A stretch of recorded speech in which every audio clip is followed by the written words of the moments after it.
대한항공에 탑승해 보신 분들이라면 모닝캄에 대해서 들어보셨을 거예요. 체크인을 할 때도 전용 탑승구에서 체크인을 해주고, 비행기 탑승을 할 때도 모닝캄은 먼저 태워주고, 심지어 짐을 찾을 때도 먼저 짐이 나오기도 하는데요. 근데 이 좋은 모닝캄 제도가 없어진다고 합니다. 정확히 대한항공의 이 우수회원 제도가 어떤 변화가 있는지 오늘 시간에 이 또또남과 함께 알아보도록 하시겠습니다. 안녕하세요. 또또나는 남자 또또남입니다.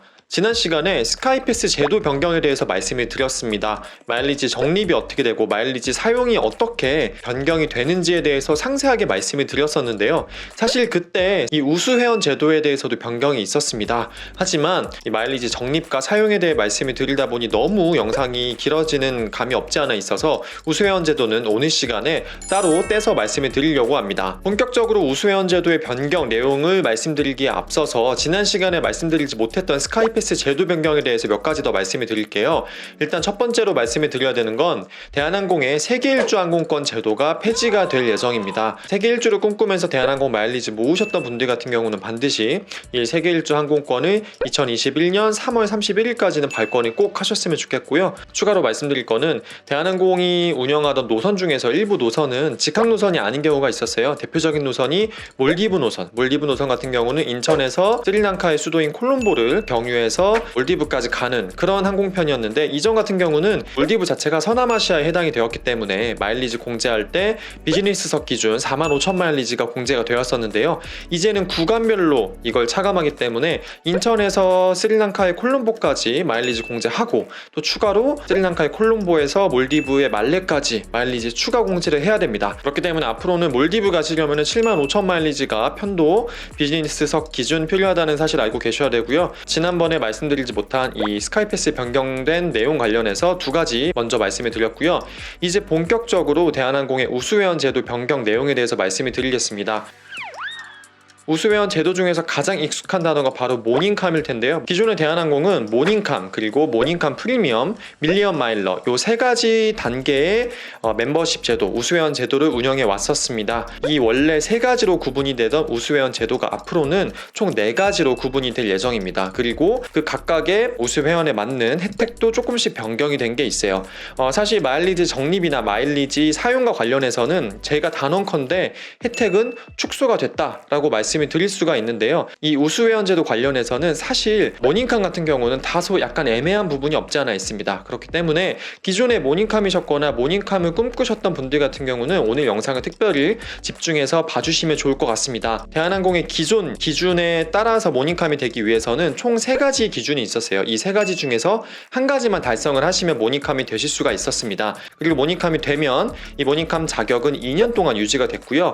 그리고 그 2년 안에 모닝캄 유지 조건을 또 만족하시면 또다시 2년이 연장되는 그런 프로세스로 이 우수회원 제도, 모닝캄 제도가 운영이 되었습니다. 하지만요, 앞으로 변경될 제도에서는 이 모닝캄이 없어지고 이제 아까 말씀드린 것처럼 4가지의 등급으로 제도가 변경이 되는데요. 이 4가지는 실버, 골드, 플래티넘, 그리고 다이아몬드가 됩니다. 근데 이 4가지 등급 중에서 가장 낮은 등급이 실버 등급하고 기존의 모닝캄 등급하고 비슷하다고 생각을 하시면 돼요. 혜택이 거의 유사한 편입니다. 물론 다른 점도 많아요. 근데 중요한 거는요, 이 변경된 제도에서는 매년마다 탑승 횟수나 탑승 마일리지를 기준으로 해가지고 매년마다 재산정을 해서 이 우수회원을 주게 됩니다. 그러니까 꾸준히 대한항공을 이용해야지만이 이 실버 등급 내지 골드, 플래티넘, 다이아몬드 등급을 유지하실 수 있다고 보시면 돼요. 하지만 그나마 다행인 게요, 이 실버 등급을 달성하기 위한 조건이 기존의 모닝캄을 달성하기 위한 조건보다는 많이 완화되었습니다. 1년의 기간 동안 1만 마일리지 대한항공 탑승해서 적립하시거나 혹은 대한항공을 10번만 탑승하시면 실버 등급을 얻으실 수가 있는데요. 사실 10번을 탑승하시기는 쉽지 않을 것 같고, 왜냐하면 국내선은 0.5번만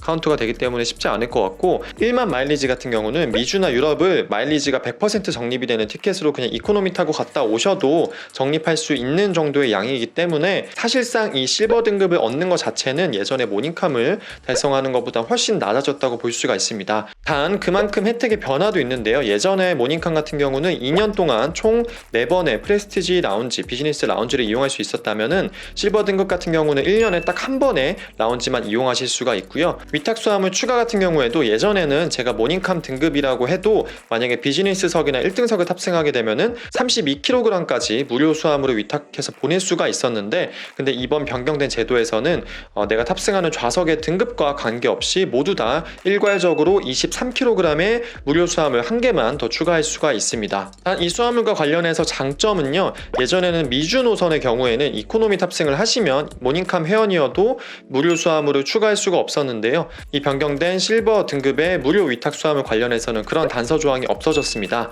그렇기 때문에 아마도 이코노미 탑승을 하셔도 실버 등급이면 미주 노선에 탑승하신 경우에도 23kg 추가 수화물을 보내실 수가 있을 것으로 보입니다. 그리고 한 가지 더, 모닝캄보다 실버 등급이 좋은 점이 하나 있는데요, 마일리지 적립이 20%가 추가로 됩니다. 여기에서 적립되는 마일리지는 엘리트 마일이라고 부르는 마일인데요, 대한항공이 기존에는 대한항공 마일리지 그리고 제휴 마일리지 이렇게 딱 두 가지만 운영을 했었습니다. 대한항공 마일리지는 당연히 대한항공이나 스카이팀의 항공편을 탑승하면 적립이 되는 마일리지였고, 제휴 마일리지 같은 경우는 제휴 항공사나 제휴 카드 같이 신용카드나 체크카드 등을 사용하거나 에티하드 항공 같이 제휴된 항공사를 이용하면 적립할 수 있는 마일리지였는데요, 이 두 가지로 분류가 되던 기존의 제도에서 변경된 제도에서는 총 4가지 마일리지로 변경이 됩니다. 일단은 보너스 마일리지 같은 경우는 기존하고 똑같고요, 제휴 마일리지도 똑같습니다.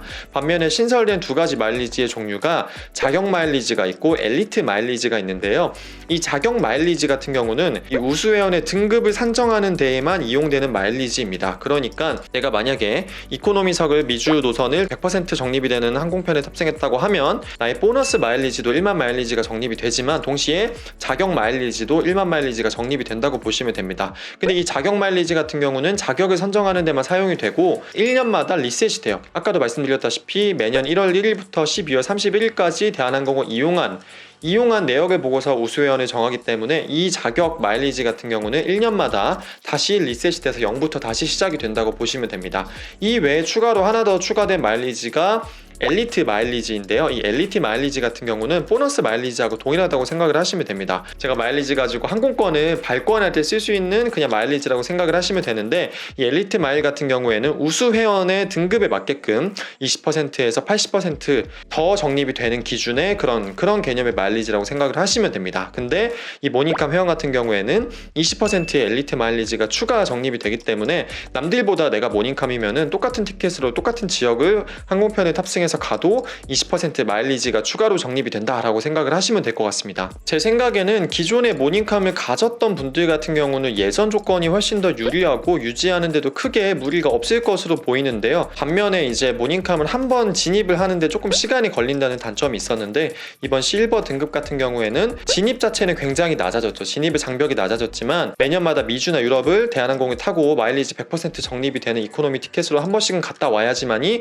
모닝캄이 유지가 되기 때문에 그런 점에 있어서는 어떻게 보면 조금 단점일 수도 있는데, 제가 생각했을 때 이 모닝캄은 조금 무조건 안 좋아졌다라고도 말씀드릴 수가 없고 무조건 좋아졌다라고도 말씀드리기가 애매한 그런 변화라고 생각을 합니다. 제가 말씀드린 이외의 점 같은 경우는 기존의 모닝캄 제도와 실버 등급의 혜택이 거의 비슷하고요. 그리고 그 다음 등급을 한번 볼까요? 예전에는 모닝캄 등급의 다음 등급이 모닝캄 프리미엄이라는 등급이 있었습니다. 이 모닝캄 프리미엄은 하프 밀리언 마일러라고도 불렸는데요, 대한항공이나 스카이팀의 항공편을 평생 동안 50만 마일리지 이상만 탑승하시면은 모닝캄 프리미엄 회원이 되고, 그리고 그 회원 자격은 평생 동안 유지가 된다는 그런 우수 회원 제도였습니다. 반면에요, 이 모닝캄 프리미엄 제도하고 대응이 되는 매치가 되는 새로운 스카이패스 제도의 우수 회원 제도는 골드 등급인데요, 이 골드 등급 같은 경우는 역시 실버 등급과 마찬가지로 매년마다 재산정이 됩니다.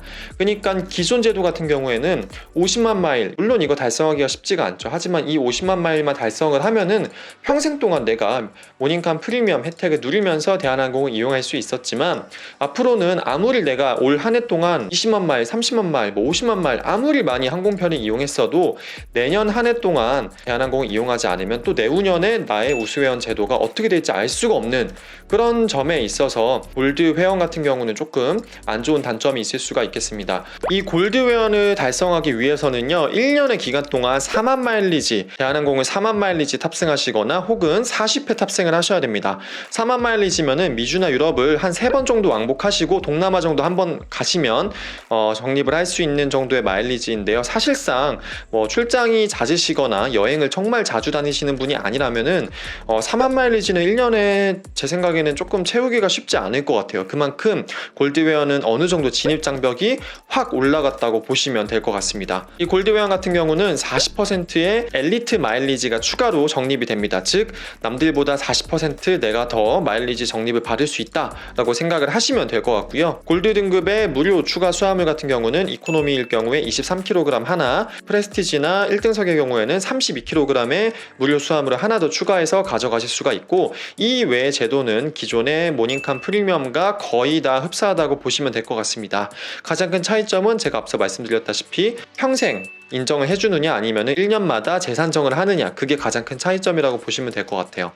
그거보다 높은 등급이 바로 플래티넘 등급인데요. 이 플래티넘 등급은 기존의 대한항공의 밀리언 마일러 등급과 굉장히 유사하다고 보시면 됩니다. 기존의 밀리언 마일러 같은 경우는 대한항공을 평생 동안 100만 마일 탑승하시면 주어지는 우수회원이었고, 기존의 모닝칸 프리미엄이나 밀리언 마일러 같은 경우는 평생 이 회원이 유지가 된다는 굉장히 큰 장점이 있었는데요. 골드와 마찬가지로 플래티넘 같은 경우도 매년마다 7만 마일리지 대한항공 탑승해서 쌓으시거나 아니면은 70회 대한항공을 탑승하셔야지만이 이 등급을 얻을 수가 있습니다. 대한항공은 70번이나 탑승하시기가 쉽지 않을 것 같아요. 이 플래티넘 제도 같은 경우는 기존의 밀리언 마일러 제도에는 없었던 엘리트 마일리지가 60% 더 추가로 적립이 된다는 장점이 있고요. 사실 60% 마일리지 더 적립해준다는 게 적지는 않은 것 같습니다. 대한항공이 앞으로는 좀 우수회원에게 마일리지도 적립을 많이 해준다라는 느낌일 것 같은데요.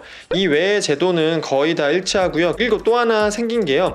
이 골드 등급을 달성하시게 되면은 6구간 이내에 이코노미 탑승 시 좌석을 무료로 승급할 수가 있는 무료 좌석 업그레이드 티켓을 한 장 준다고 합니다. 6구간이면은 동남아 한 발리 정도까지라고 생각을 하시면 되는데요. 물론 좌석 승급을 하기 위해서는 좌석 승급이 가능한 YBM 클래스의 이코노미 티켓을 가지고 계셔야겠죠. 어쨌든 이 플래티넘 등급이 되시면은 좌석 승급을 한번 공짜로 왕복할 수 있다라는 게 어떻게 보면은 좀 추가된 혜택이라고 보시면 될 것 같습니다. 원래 기존의 대한항공은 세 가지의 등급만 있었지만은 이번에 스카이패스가 개편이 되면서 이 플래티넘 등급보다 한 단계 더 높은 등급이 생겼습니다. 이름하여 다이아몬드 등급인데요. 이 다이아몬드 같은 경우는 1년 동안 대한항공을 10만 마일리지 탑승을 하시면 그러면 이 다이아몬드 등급을 얻으실 수가 있습니다. 출장을 많이 가신다면 채울 수가 있을 것 같은데 아무리 제가 여행을 많이 다니지만 저도 채울 수가 없는, 절대 채울 수 없는 조건이긴 하네요. 어쨌든 이 등급 같은 경우에는 기존의 밀리언 마일러가 가지고 있는 혜택을 다 가지고 있고요. 이 외에 추가로 몇 가지 혜택이 더 있는데요. 하나는 앞서 플래티넘 등급에서 가지고 있었던 혜택 중 하나인 6구간 이내에 좌석 승급권을 한 장 가지고 가시는 것. 근데 이 다이아몬드 등급 같은 경우는 그 승급권 이외에 한 장을 더 추가로 받으시는데, 이번에 받으시는 좌석 승급권 같은 경우에는 구간에 상관없이 전 구간에서 좌석을 승급할 수 있는 좌석 승급권이라고 생각을 하시면 될 것 같습니다. 그리고 뿐만 아니고 본인의 계정에 가족으로 등록이 된 회원 중에서 한 명을 실버 등급으로 초대할 수가 있습니다.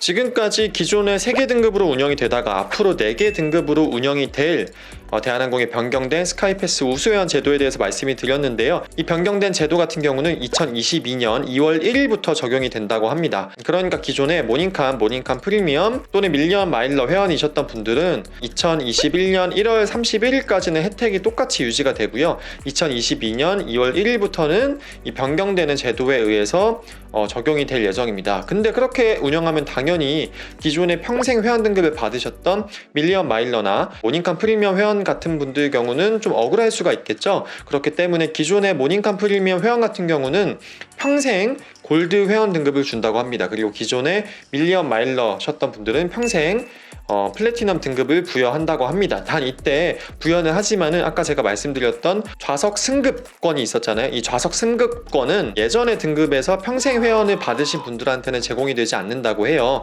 그러니까 예전에 밀리언 마일러셨다고 해도 평생 플래티넘 등급을 인정을 받으셨다고 해도 이 보너스 좌석 승급권 같은 경우는 제공받지 못하신다라는 점을 이해하고 계셔야 되고, 그걸 받기 위해서는 당연히 1년 동안 그 플래티넘 등급에 맞는 탑승을 하셔야지만 받을 수 있다는 점을 명심하셨으면 좋겠습니다. 이 2022년 2월 1일부터는 2021년 1월 1일부터 2021년 12월 31일까지 요 1년 동안의 탑승 이력을 보고서 다시 등급을 재산정해서 2022년 2월 1일에 부여한다고 하니까, 여러분들도 2022년 2월 1일부터 이 실버나 골드나 플래티넘이나 다이아몬드 등급을 받고 싶으시다면 2021년에 1월 1일부터 12월 31일까지 열심히 대한항공을 탑승하셔야지만이 해당 원하시는 등급을 얻으실 수 있다는 점 명심하시길 바라겠습니다. 일단 전반적으로 제도가 바뀐 거에 대한 이 또떠남의 총평을 말씀드리자면요, 모닝캄에 대해서는 약간 다소 애매합니다. 내가 대한항공을 엄청 많이 탑승하지 않아도 그냥 뭐 마일리지 100% 적립되는 티켓 가지고 미주나 유럽을 한번 갔으면 내년에는 내가 실버 등급으로 우수 회원제도 혜택을 누릴 수 있다, 그런 점에서는 뭐 장점이 될 수 있기 때문에 좀 애매하다고 말씀드리고 싶고요. 이 외에 골드나 플래티넘이나 다이아몬드 같은 경우에는 혜택만 봤을 때는 예전보다 당연히 저는 좋아졌다고 생각은 하지만 이 등급을 얻기 위한 조건 자체가 쉽지가 않아요. 너무 쉽지 않고, 그리고 기존의 모닝캄 프리미엄이나 밀리언 마일러 같은 경우는 평생 회원 제도의 개념이었기 때문에 사실상 우리가 나이가 들고 뭐 정말 퇴직하고 나서 계속 이렇게 비행기를 많이 탈 수가 없잖아요. 출장이 많으신 분들 같은 경우에는 회사에 재직 중이실 때만 이렇게 비행기를 많이 타실 수가 있을 거고, 또 그렇게 출장이 잦은 부서에 있을 때만 비행기 탑승을 많이 할 수가 있을 거기 때문에 그 비행기 탑승을 많이 할 수 있는 기간에 내가 열심히 마일리지 적립을 하고 대한항공만 열심히 타면 평생 밀리언 마일러나 모닝캄 프리미엄 혜택을 받을 수 있다는 장점이 있었는데, 이제는 뭐 아무리 젊었을 때 비행기 많이 타셨다고 해도 매년 뭐 7만 마일, 뭐 4만 마일, 뭐 10만 마일 이렇게 탑승하지 않으시면은 절대 이 우수회원 제도의 혜택을 받으실 수가 없다는 면에서 굉장히 좀 아쉽고요. 평생 회원 제도가 없어졌다는 거는 제가 봤을 때 대한항공에 굉장히 충실하고 충성스러운 로열티가 높았던 고객을 많이 잃을 수 있다는 생각이 듭니다. 혹여나 모닝캄 프리미엄이나 밀리언 마일러를 위해서 열심히 달리고 계신 분들이 있었을 수가 있겠죠. 지금 탑승 마일리지가 뭐 47만 마일리지여서 3만 마일리지만 더 채우면은 모닝캄 프리미엄이 될 수 있다든지, 어떻게 해서든지 2021년 1월 31일까지 그 모자란 탑승 마일리지를 채우셔서 꼭 그 전에 모닝캄 프리미엄이나 밀리언 마일러가 되셔서 평생 골드 또는 평생 플래티넘 등급을 받으시길 바라겠습니다. 어쨌든 오늘은요, 대한항공의 스카이패스 변경된 제도 중에서 우수회원 제도에 관련된 얘기를 말씀을 드렸고요. 그럼 또 항공과 여행과 관련된 소식 가지고 찾아오도록 하겠습니다. 저는 지금까지 또또나는 남자 또또남이었습니다. 감사합니다.